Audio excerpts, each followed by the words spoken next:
Hello, friends. This is Dave Hurwitz, Executive Editor at ClassicsToday.com, here with Dave's Faves.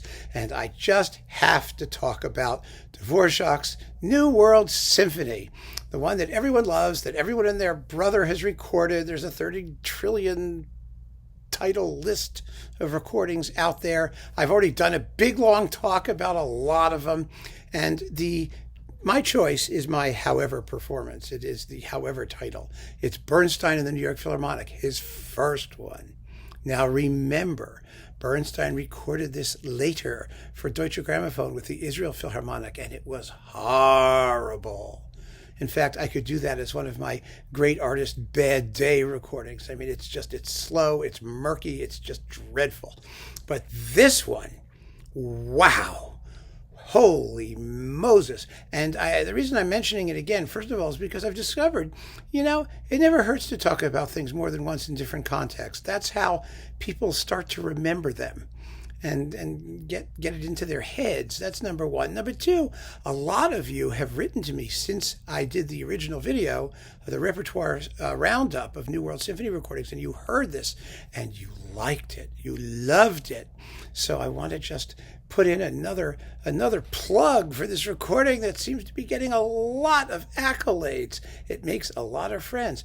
It is such a colorful and smart and beautiful performance. Every single moment is just brimming with character. It's totally fabulous. The first movement has the exposition repeat, which I like. I really think it should be there because I think I pointed out before that Dvořák was trying to make a slightly didactic point in writing this symphony. It was from the New World. He was trying to show how you could use New World thematic material in Old World forms, because Dvořák had long ago given up writing exposition repeats. There wasn't one in the 7th, there wasn't one in the 8th, but here he did it. And the reason he did it was to show people that you could write with a certain amount of academic propriety, but use wildly original and new and fresh themes, tunes, material that you could develop in a perfectly strict sonata form, and it was going to sound marvelous, and it does.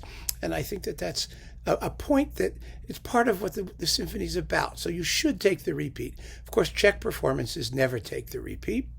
And, Dvořák supposedly was down on repeats after the 6th, but after having said, no, don't do the repeat in the 6th, to write a symphony with a repeat, which has a very short first movement, by the way. It's only 9 minutes long, so you add the repeat, you gain a couple minutes, 11, 12 minutes. It's no big deal. But you really should have it there. And so I love that. And that is something Bernstein does. Then there's the glorious Largo that became the quasi-spiritual Going Home. And Bernstein always took it at a real Largo tempo. It's very slow, but incredibly lyrical and unbelievably haunting. And that just makes the big central climax and faster tempo all the more powerful and impressive. It's just magnificent. And the Scherzo.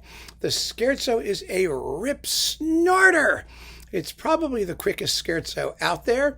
It's just so exciting, and it works so well. It's so marvelously done to have it go at that kind of a tempo with that much verve and vigor and energy and freshness. It's just fabulous.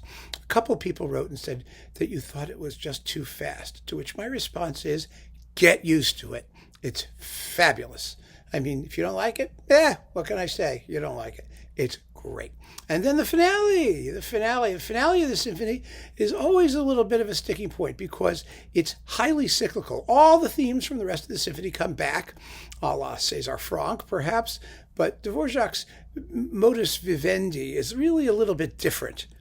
It really is. He has again, it's part of his conception of showing gradually how you can start with something which is quite sort of academic and standard and traditional, and end with something which is really rather new and kind of interesting, because classical symphonies, although Dvořák wrote some that have cyclical allusions, as did Brahms and other composers of that period, Tchaikovsky did it. This is a really thorough synthesis of all of the themes of the symphony so far. And the very ending is remarkable because, of course, as you know, first of all, it has that boogie-woogie bass, bum, ba-da-dum, ba-da-dum, ba-da-dum, ba-da-dum, bum, bum, bum. And then it ends with a loud chord that slowly dies away nostalgically. It's wonderfully nostalgic and incredibly beautiful, and also completely different. No other major symphony ends that way. And I think Dvořák really was out to prove it. And Bernstein's performance really, really just hits it home. I think he understood the point, and he reveals it in graphic detail in just an insanely exciting and cogent performance of this perennially glorious symphony. And that is why I recommend Bernstein New York Phil on Sony. Don't mix them up, or you will be very sorry. I guarantee you. This is one of the great recordings, and it is my personal favorite when I want to hear the New World Symphony, even though there are all those wonderful Czech ones, which occasionally I haul out. I listen to them, I do, but this is the one. It really is. It's the most characterful of all of them. So keep on listening, friends. Thank you so much for joining me. Take care.